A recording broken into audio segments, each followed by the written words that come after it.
let's dive on in. We are here at another episode of the Uncommon Advice Podcast. Coach Z, Zenon with me, and Nate Kennedy are your hosts here today.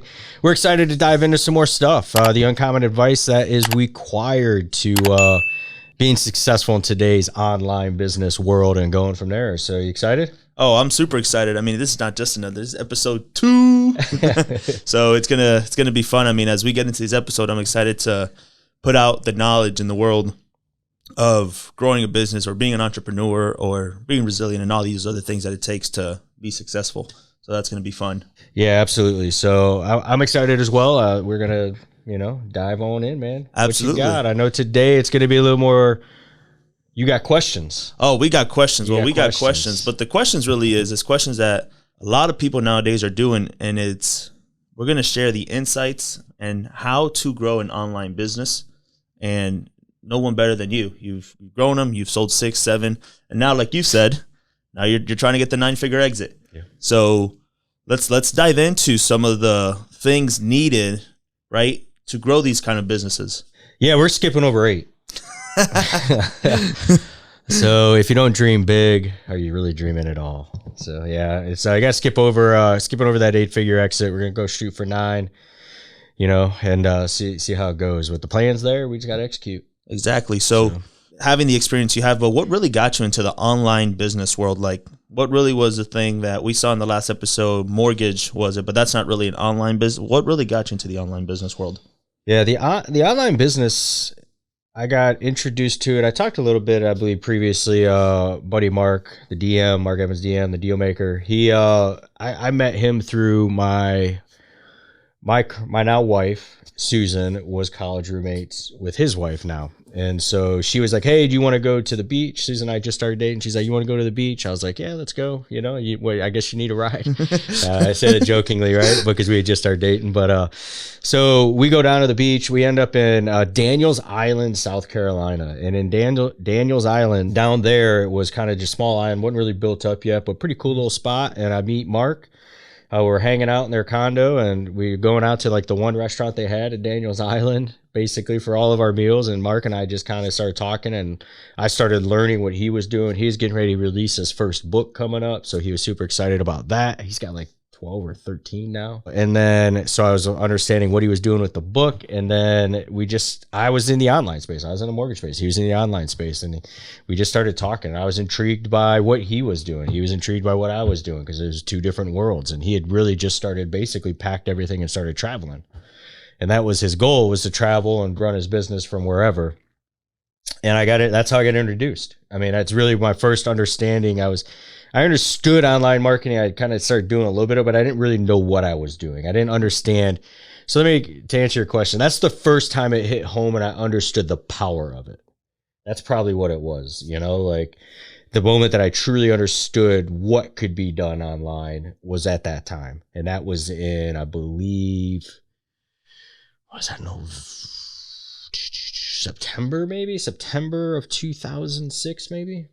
Okay. And I think that was because he was just getting ready to like launch his book and all that at the time, his first book. And so we started talking. He's like, hey, man, you should do a mortgage book, because I was in the mortgage space. And I'm like, all right, cool, let's do it. And so I end up, reaching out to some other mortgage marketing coaches and getting them all in the first book that we did. And then I'll never forget, man, the guy, I didn't know what I was doing at this time. I was just executing.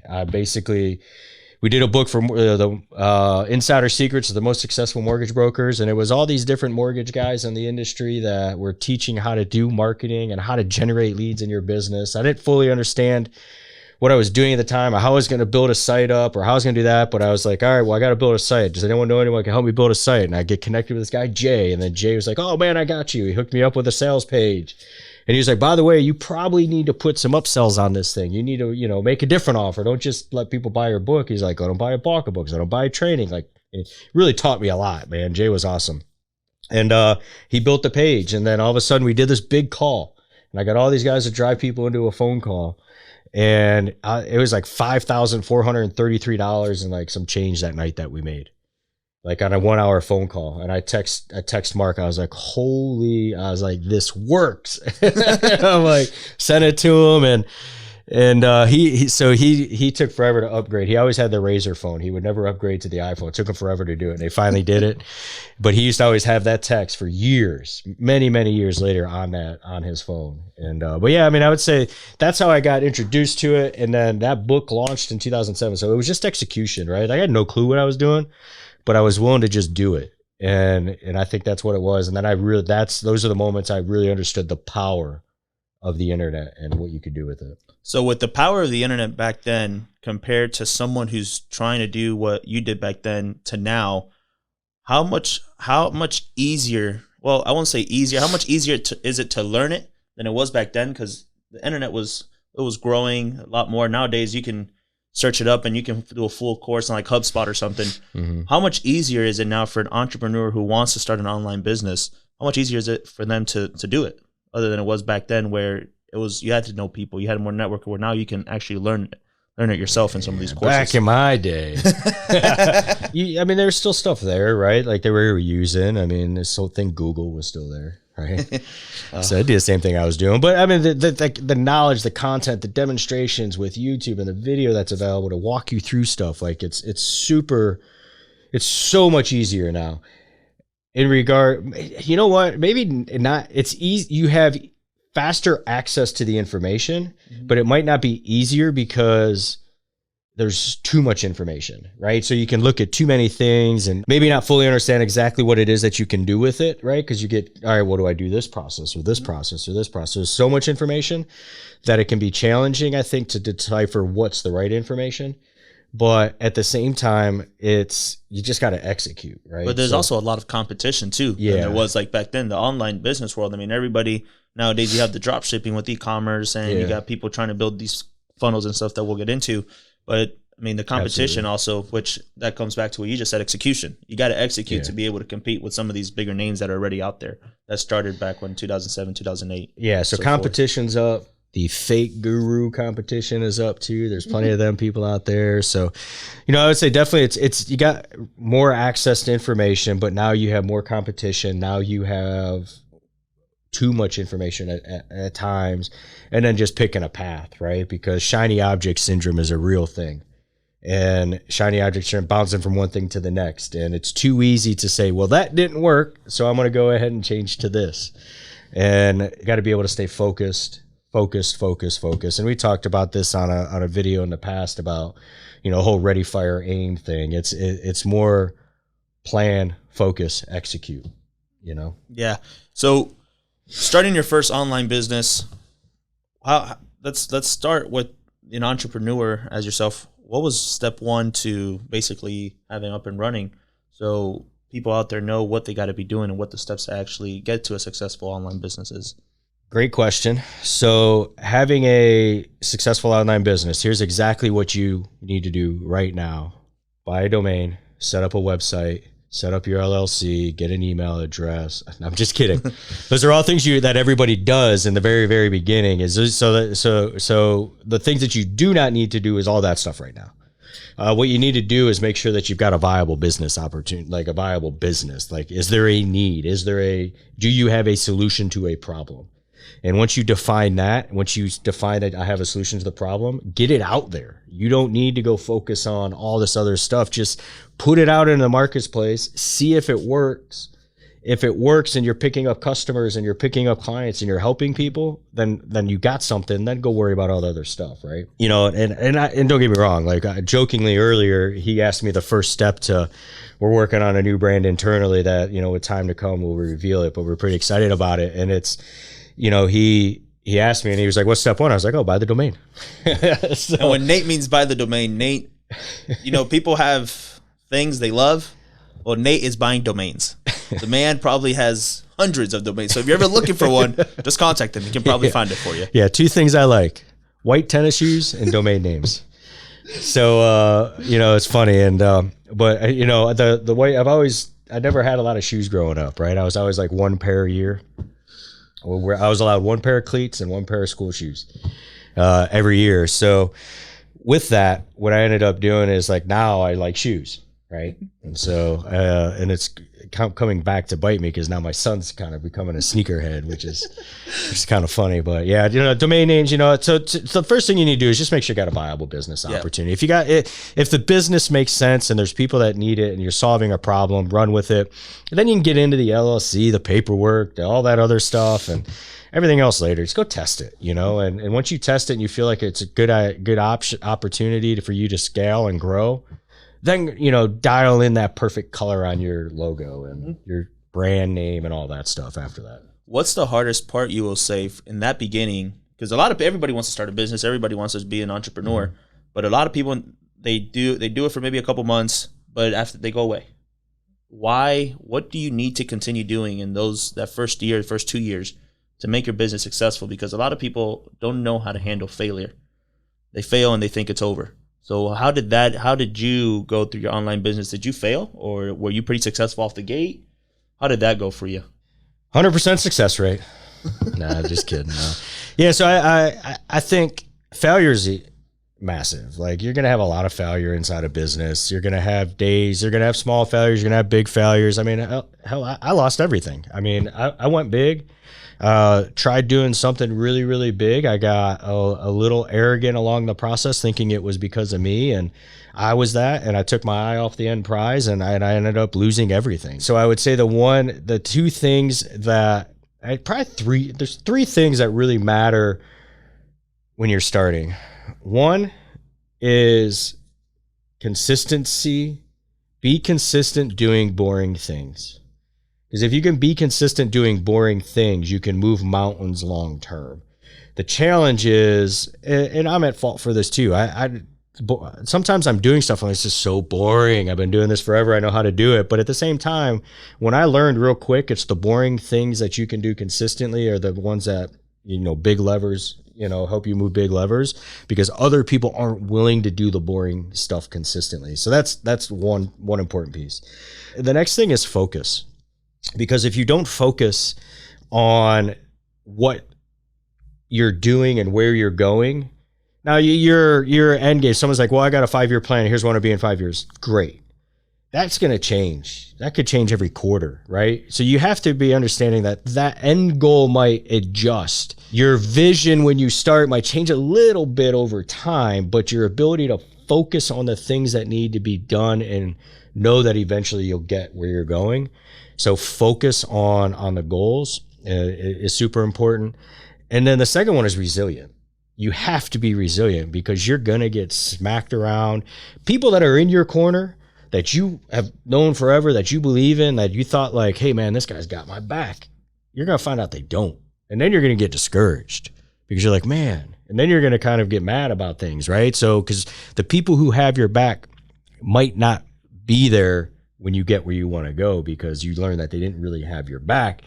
And so they're going to doubt you, right? So you're going to have people in your camp that doubt you and go, hey, I don't think you're going to be able to do this, or you shouldn't do that. That's real risky, but that's why you do what you do. I mean, that's why entrepreneurs do what they do and they create the things they create. And that's why, they solve so many problems in the world because they're willing to take those risks. Not everybody's willing to take it. And if they can't see themselves doing it, they obviously don't want to see you doing it because then it makes them feel kind of, weird about themselves, right?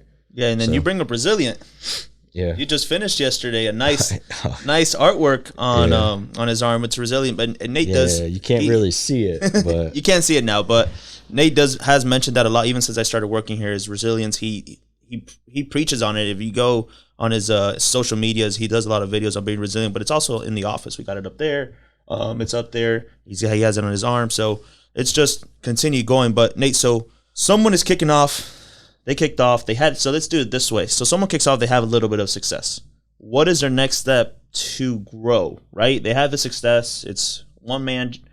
He's all by himself. What is his next step to get to that 7, 8, 9-figure exit? What does he really need to put in place into a business to do that? So I've struggled with this over the years. I've talked about it a lot, and building a team is the most important part.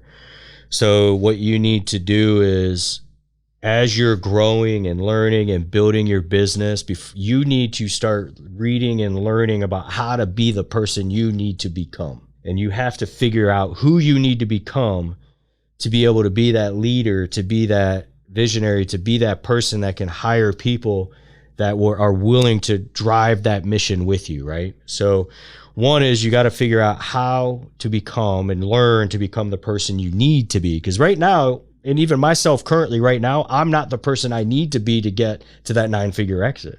But I'm learning and figuring out and trying to understand what things I need to become good at to be able to be that person.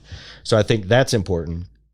And then that becomes down to, once you understand that, then you can build leadership and become a better leader. And as you become a better leader, you're one of the great that I've seen great leaders do over the years, and I try to emulate, is they build vision.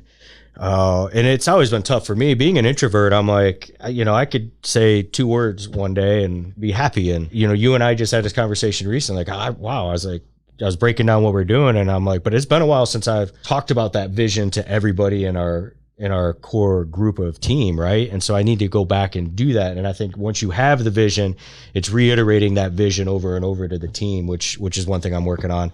So vision and being able to outline that vision. It's not about following you, but it's about working with you. It's about being in the trenches with you. It's about helping go towards that end goal with you, as opposed to, like, a lot of times in business, there's leaders that are almost like just dictators, right? It's like, you're doing this, and an ego get involved, right? And sadly, I can speak from experience, because when I was younger, it was more along those lines than it was more of like, how do we get to where we need to go, as opposed to how do I get where I need to go.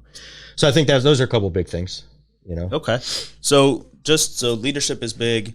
So someone that's growing it nowadays, I mean, we talked about ways to do it. Nowadays, you have all this new AI stuff that keeps coming out daily, ChatGPT, and you got all these different things that people can implement into it. So as they're getting into that, they're growing it up. I hear a lot of companies say marketing doesn't matter. I've come from that, even for past companies that I worked for. No, we don't need to do anything for marketing.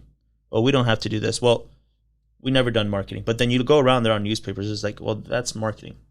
It's not the marketing I'm talking to. I'm talking to you more digital, but you're still marketing. So yeah, you do marketing. That's how you grew your business. So how important is it for these businesses to have a marketing strategy or marketing plan in place to grow these online businesses? Yeah, I mean, there's old school and there's new school. Old school is, for me, I've never had a desire to have to jump on a plane and go meet clients and close deals. I mean, that's sales, right? So I've had to figure out how to leverage marketing to change the conversation. So marketing is, you've got to use marketing. The color of your logo is marketing. The color of it's brand marketing, right? The font you use, the way your website looks, all that is. So if you want people nowadays, and on top of that, people nowadays look at your stuff. They go and look at you. They're looking at, if you have a business, what do? You go look at their Facebook profile. You go look at their Instagram side. You go look at their website. You look at these things that they're doing and try and get an understanding. If that stuff is from like 1996, or even if I had my old site, you can go back to Wayback Machine and go look at my first website at NateKennedy.com, and you go look at all the iterations we've had over the years. First, you'll laugh at a lot of them. But so you have to evolve in marketing, but the marketing is it's the core, right? People say, what's more important, sales or marketing? In today's day and age, they got to work together, because your marketing should make it easier for your sales. And your marketing should attract leads. It should attract customers. It should attract people into your system, whatever it is you sell or do. And it should also, nowadays, it's very important. And one thing we're trying to focus on not only is just attract people, but also get people to really like bond with our brand and bond with us and look at our brand as something they identify with, right? And so there's more to marketing nowadays, but it's massively important. So if marketing doesn't matter, if you work for a company that says marketing doesn't matter, I don't know. I mean, if it were me, because I'm diehard into marketing, I'd be like, I'd go look for a different place.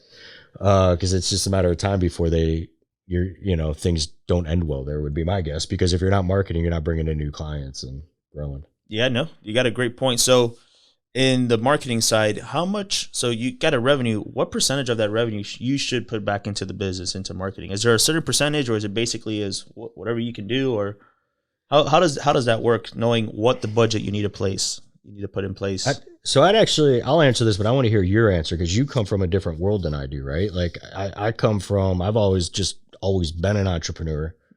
right? And you've got entrepreneur like mindset and growth, but you've been in some corporate environments that probably operate differently.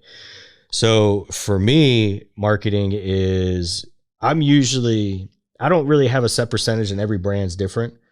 When I'm in the very beginning, I'm putting a ton of money. If I'm trying to launch something, I'm putting a ton of money into marketing. But that evolves. Like in our media company, there's months that we'll put 40% back in. There's months that we'll put 10% back in. So that budget changes based on what's going on in that business. But there's always money dedicated and allocated to marketing. There's no real definitive, like a rule of thumb, like, 20% goes into marketing. It's tough to say because every business is different. And cost of goods are sold. Like the marketing budget for this is way different than the marketing budget for this.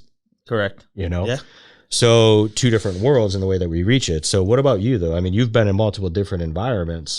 So from where I come from, I've always learned, right, from what I've heard and stuff, is 10% of revenue should go there. And I agree with you. The one thing that I learned going from corporate is the inconsistency though. Going from these bigger companies is the inconsistency in marketing. In my last job, we did for the whole year of 2022, our investment into digital marketing, running paid ads, doing a couple of display retargeting campaigns. We spent like $62,000. The ROI and revenue return was like over $600,000 in sales came from that. And the problem we could have done better, but it was inconsistency. We had it on for 1 month. We'll shut it off for the next month. We had it on we'll do 5,000 this month, and then we will shut it off this month, or 10,000 this month, 2,000. So like the inconsistency was so big. It's like we were seeing it succeed, but it just kept hurting. And I see it too, also working at an agency, how a lot of these people don't understand how important the market. They come to you and they ask the question, well, should I have a website? I mean, yeah, that's your online storefront. That's where people come in and say, okay, this is what, like you said, they learn about you. So when you don't have those things in place, when you don't invest back into the company and all you think you've grown your company because it's word of mouth and this, which is great, but there's also a lot bigger. If you're trying to get to like what this whole topic's about is that 6, 7, 8, 9 figure exit, you got to get your name out there. And the only way you can do that is marketing, right? There's different kinds of marketing. There's digital marketing, there's traditional marketing. You can do influencer marketing. There's so much marketing out there that you can do. But coming from my world, I think the biggest learn was how big of an impact inconsistency in marketing can have. I think it impacted what we could have done in that company, which I think we could have gotten over $1 million in ROI. It was $600,000 in just web sales. That's not accounting for how much traffic I drew to dealers that were also selling our products. So it just depends. But yeah, from my experience, I've always learned 10%, 20%. But for me, it's always like, what's performing? If I put 10,000 and I'm getting huge ROI, let's throw a little more in. Let's see what caps it off. Where do I not see my return anymore? So that's what I've learned. Yeah, and I think that's huge, right? So the big takeaway from what you're saying is, yes, that the numbers can shift, but it's the inconsistency. And marketing tends to be the first budget that goes. Always. So always the first thing. I had an agency for a long time, right? And we had clients. When you're cranking, you're loved. When revenue's great, you're loved. When revenue's down, you're the most annoying expense in the world, right? And 100%. It's, what did you do wrong? What did you change? I'm like, I don't know. What happened inside your internal business? We drove the leads. Even if your budget does fluctuate, just don't turn it off. You might need to tighten up. So companies might need to tighten up on budget, but if you have the data, if you have the information, correct, you can make the decision and go, you know what? Hey, our Google search campaigns we're spending just 10 grand a month on Google search, and we're getting a 4-to-1 ROI. But we're losing money on our Facebook campaigns. So the question is, where do you cut? What happens is a lot of companies just cut it all. Exactly. They don't go in depth and look at the data. Yeah. And if you got the data, you can make decisions, right? Yeah. And I mean, that plays a big role in looking at the data. And that's something that I feel like everybody needs to look at. And like what Nate said, if your marketing is failing, don't just say marketing is failing. Go look at, did you change your sales team? Did you change the way you onboard a lead? Did you change the way you contact a lead? What are the other changes that also can be impacting this? Because it's not always on marketing. It can be on, did you fire someone that was actually really good at sales, that was killing it for you, and you just fired them, and now the leads that are coming in are not converting? Is it really the marketing, or is it internal situation that you're having? So yeah, that's a good point on having it. But jumping back into the 9-figure exit conversation we were talking about, Nate, tell us the plans. What are the plans to get to this 9-figure exit? And in those plans, tell us, get a little in depth so some of these viewers can see, okay, this is his plans. How can I not copy it, but how can I do something similar to get there?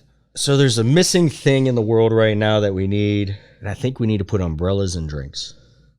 A little toothpick with an umbrella on it, and then we're going to stick it in a drink. We're going to dress it up. No, I'm just kidding. But that company made think about those little things. Like, I mean, when you look around the world and the everyday things that we do, the person who created those little umbrellas that goes in drinks made tons of money, right? So not to get back onto your question, but it's true though. That is a good point. There's little things all over the world that these cameras right here that we're using, right? What's the difference of these with another set of cameras that already came out? Yeah, so it's all marketing though. Yeah, because they're getting their name out there in front of those people. Absolutely, and they're solving a problem, right? Mm-hmm. So the plan, I wish I was this clear today. When I first learned about building audiences, building email lists, I learned about the power of it in 2006 and 2007. I didn't really understand the magnitude of it until about 3 years ago. And so 9-figure exit to me is all starting with building the audience. If you have an audience in multiple audiences, frankly, but an audience that has the ability that is engaged with whatever it is you're doing, an audience that identifies with the stuff that you're doing, and an audience that becomes rabid buyers of the stuff that you're doing because of it, right? Because they identify with it and they like what you're putting out. So for me on the 9-figure exit, I know that it's all going to be based on the audience sizes that we own, but not only the size of the audience, but also the engagement of the audience. And if you look at Twitter, Facebook, Instagram, Meta, who owns all that, but and TikTok, and you look at what's going on in these ad platforms and and you look at these ad platforms, they control audiences. And look at the valuations of those companies because they control the audience. When I look at audiences, I just look at it and go, you know what? I'm not going to go build the next Facebook or the next TikTok. It's just not, it's not my zone of genius, nor do I have that desire. But I do know the power of owning audiences even at a smaller scale, right? And owning that data and what we can do with it. So my goal is to be in hyper targeted niches where we own the audiences and then we can grow those with different products and brands. And our first dive into that piece. So it's going to be, our 9-figure exit will be more, it won't be just one audience, one brand. It'll be a company that owns multiple different audiences and multiple different brands over time that we build, and then it becomes more of a roll-up. So for example, this is our first take right here on, we have a pretty large conservative audience, and that conservative audience and American freedom loving audience, I guess, I would put it, but so maybe as opposed to conservative, but American freedom loving, it's Liberty Coffee. Just, the whole premise of that is fuel your freedom, right? Like, we have high achievers buying that coffee. We have adventurers kind of buying the coffee, right? So with us, that's our first take on really trying to grow some of that audience, take one of our audience and put a physical product into their home that they use. So we're building the audience, and we're ultimately going to own a lot of the products that those audience buy. You guys know it. He just told you the secret. LibertyCoffee.com. Own your audience. I mean, yeah, but you can see it, and it's owning your audience and staying in front of them. I always thought about this, but the one company that I think has done probably one of the best marketing strategies I've ever seen has been Nike. When you hear "just do it," what do you think of? Nike. Exactly, because that's what they've stuck on, and they build an audience, and that audience is all of us. We all wear Nike. All the athletes, they all wear Nike. So those people continue, and all they did was just make a slogan that everybody will remember. Just do it. And now you hear that around. They have the audience, but they've also built identity. Correct. Right. So they built the identity, a thing that people identify with, and I think that's a huge part. Oh, absolutely. So Nate, people getting into the online business is really tough right now. Competition. So what are some of the challenges some of these entrepreneurs getting into it might face, or what are some of the big opportunities you're seeing today that some of these new entrepreneurs should take advantage of? The challenge is really just comes down to focus, right? I mean, just getting it done. Yeah, being able to focus is going to be the biggest challenge most entrepreneurs have, and not jumping ship when day 15 you had a hard day. You know, like it's just the way it's going to be. So I think pushing through that kind of stuff is super important. So keeping focus is really the main thing that's going to help you succeed. And the next thing is, and I've already kind of mentioned it, but if you're not solving a problem or creating something that people love, or solving a problem, like, and you're just being another Me Too solution, you're going to struggle, right?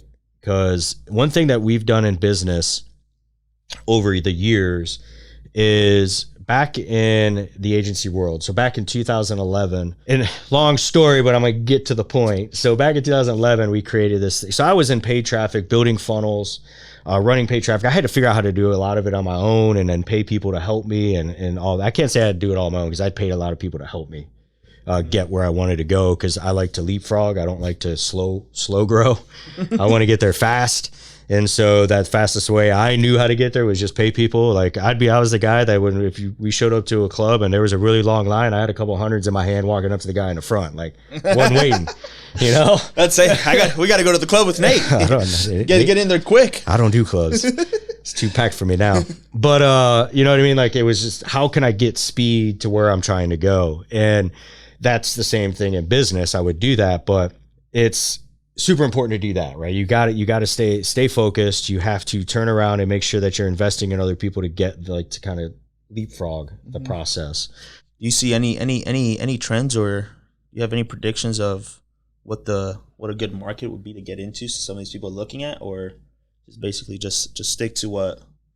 Because you keep mentioning solving a problem. Is there anything you're seeing right now that we can give them a jump start of something they can get into? So, to take a step back, right? To take a step back to what I was getting ready to say on that 2011 thing. So I had to learn all that paid traffic stuff, but we had to go from, when I saw that everybody was becoming like a paid ads person, we created a brand called Funnel Architects, and we became the funnel building company. And then from the funnel building company, and then in 2014, that was in 2011, in 2014, a company, ClickFunnels, rolled out and just exploded, right? And now there's all kinds of funnel builders. They're not the only one out there. That company exploded, and now everybody became funnel builders. And so we moved into funnel optimization, right? So we saw that everyone was a funnel builder. We're like, well, what's the market need? Everyone's got funnels. What do they need next? Well, they need someone to actually make that funnel make money. Because so most funnels, a problem. Yeah. So we were kind of just constantly stay ahead of what was going on. And then what happened was people started becoming funnel optimization companies, and then Facebook ad agencies, then the niches started popping up. So then we kind of came back and we're like, you know what? We're going to go back to where everyone has forgotten about email, right? We're going back to email and what's funny now is, so we've been back on email for almost 3 years now, like really dialed into it and focused with it. And you're starting to see more and more people talk about building these newsletters and there's softwares coming out for it, right? If there's to go roundabout to your question of what you just asked, I don't know that there's technically a kind of like an industry that I would say go into right now. Okay. I don't know that answer, but I would say for me, what I'm looking at is where money flows. There's two ways to think. Some people say we're headed towards a recession, right? Or we're in a recession and things are going to crumble. For me, back in 2008 when that happened, I didn't really pay attention to it. I ended up losing everything. But now going through that 2008, the one thing I'm looking at is where's money flowing? Because money didn't go away in 2008. Money just flowed to a different place. And so if I were you and you're looking to start something, I'd go research what happened previously, and I'd start looking at where does money flow in times where economies are tighter, and start looking for something inside of that avenue, which is, something that we're doing. Can't tell you right now. You're just gonna have to wait and see it come out. But you want to look at where money flows and where those needs are at if you're going to build it. But more importantly, no matter what you do along the way, make sure the audience is big enough that you can grow it. Yeah. So you guys heard it. Step one, you got to do your research. Because if you don't do your research, you're just basically going back to what your video was yesterday. Ready, fire, aim. Yeah. You don't know what you're going into, so make sure we're doing our research. But yeah, no, I think we're wrapping it up here. Guys, again, this is where we're gonna keep giving you guys as much knowledge and as much tips as possible. 6, 7, 8, 9, 10, 11 figure exits. All it takes is you gotta be consistent. They said it, tunnel vision. You have to have a focus, you have to have a vision in mind.